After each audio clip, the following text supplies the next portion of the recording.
অনুভূতি অবশ্যই ভালো এবং হচ্ছে আমরা যতটা দ্রুত আমাদের এই ওষুধগুলো আমাদের পেশেন্টদের মাঝে বিতরণ করতে পারবো, আমার কাছে ততটাই আরো বেশি ভালো লাগে যে আমরা তাদেরকে যথার্থ সেবাটা দিতে পারলে, বোথ হার্ট অ্যাটাক এবং স্ট্রোক। কারণ আপনি দেখবেন যে দুইটার ক্ষেত্রে পেশেন্ট একদম আকস্মিকভাবে খারাপ হয়ে যায়। হার্ট অ্যাটাকে মৃত্যু ঝুঁকি থাকে, স্ট্রোকের ক্ষেত্রে পেশেন্ট আজীবনের জন্য প্যারালাইসিস হয়ে যায়। আমার বিশেষ করে আগ্রহটা বেশি স্ট্রোকের দিকেই ছিল। যে আমার নাম শীর্ষ শ্রেয়ান। আমি হচ্ছে এখানে ইন্টার্ন ডক্টর হিসেবে আছি রাজশাহী মেডিকেল। ও মানে আমি হচ্ছে ডাব্লিউএসও তে কাজ করেছি আর হচ্ছে অ্যাঞ্জেলস ইনিশিয়েটিভের মেম্বার ছিলাম। তবে আমার হচ্ছে ডিরেক্ট রিলিফের সাথে সরাসরি কোনো অ্যাফিলিয়েশন নাই। তো ডাব্লিউএসও তে আমি হচ্ছে ওদের এখানে একটা রিসার্চ প্রজেক্টে যখন কাজ করার সুযোগ পাই, এটা হচ্ছে আমি তখন ফিফথ ইয়ারে নতুন। এর আগে আমি বেশ কিছু গবেষণায় কাজ করেছি।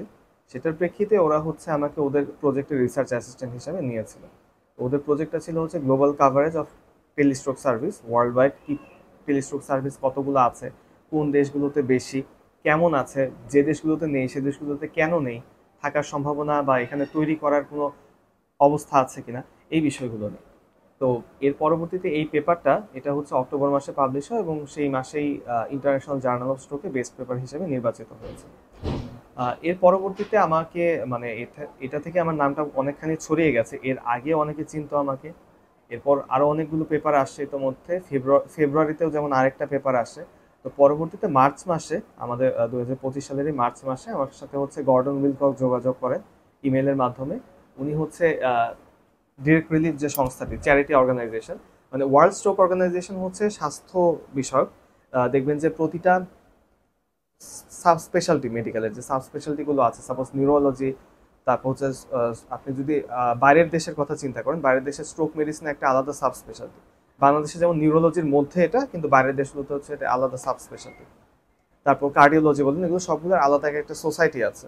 তো ওরকম একটা সোসাইটি বা অর্গানাইজেশন হচ্ছে WSO, which is a professional organisation, not a charity organisation. But direct relief ওনারা একটা charity organisation, US based, but they are distributing medicine to about 81 to 82 countries. তারা মোটামুটি সেই দ্বিতীয় বিশ্বযুদ্ধের পর থেকে কাজ করে আসছে আর কি। বাংলাদেশেও এর আগে ছোট পরিসরে তারা বিভিন্ন ডোনেশন দিয়েছে, পেডিয়াট্রিক কিটস দিয়েছে, আমি জানি যতটুকু। তো উনি হচ্ছে এশিয়া প্যাসিফিক রিজনের যিনি ডিরেক্টর গর্ডন উইলকক, উনি আমার সাথে যোগাযোগ করেন যে আমাদের মেডিকেলে ওনাদের কাছে তখন অ্যালটেপ্লের সাপ্লাই ছিল, যেহেতু আমি স্ট্রোক নিয়ে গবেষণা করেছি এবং স্ট্রোকের ক্ষেত্রে এই ওষুধটা দেওয়া হয়। তো উনি আমার কাছে জানতে চেয়েছিলেন যে রাজশাহী মেডিকেল কলেজে এই ওষুধটি প্রয়োজন আছে কিনা, এবং থাকলে কি পরিমাণ পেশেন্ট আমরা পাই স্ট্রোকের, and heart attack as well. So because heart attack stroke দুইটা ক্ষেত্রেই এই ওষুধটা ইউজ করা হয় আর কি। এর পরবর্তীতে আমি হচ্ছে আমাদের মেডিসিন ডিপার্টমেন্ট, নিউরোলজি ডিপার্টমেন্ট, আমাদের ডিরেক্টর স্যার সবার সাথে কথাবার্তা বলি। এই তো তারপর পরিস্থিতি আস্তে আস্তে স্যাররা এটা নিয়ে পরবর্তীতে ডিল করেছেন যে আমাদের এখানে স্ট্রোক এবং হচ্ছে হার্ট অ্যাটাকের কি পরিমাণ পেশেন্ট লোড আছে, এবং আমরা হচ্ছে যদি 5-6 মাস আমাদের কাছে ওষুধটা থাকে কি পরিমাণ আমরা পেশেন্টকে সার্ভ করতে পারবো এই ওষুধটা দিয়ে। এই তো মোটামুটি এভাবে করে আমরা যখন তাদেরকে একটা ডিমান্ড দিই এবং আমাদের সাইড থেকে হচ্ছে পার্টনারশিপ বা মেমোরেন্ডাম অফ আন্ডারস্ট্যান্ডিং এর যে ডকুমেন্টগুলো, এই ডকুমেন্টগুলো আমরা সাইন করি। এই তো পরবর্তীতে ওইটা একসেপ্ট হয় জুলাই মাসে, অ্যান্ড দেন আমরা অগাস্টের হচ্ছে 20 তারিখে বাংলাদেশে আসে, 25 তারিখে হচ্ছে আমরা রাজশাহী মেডিকেল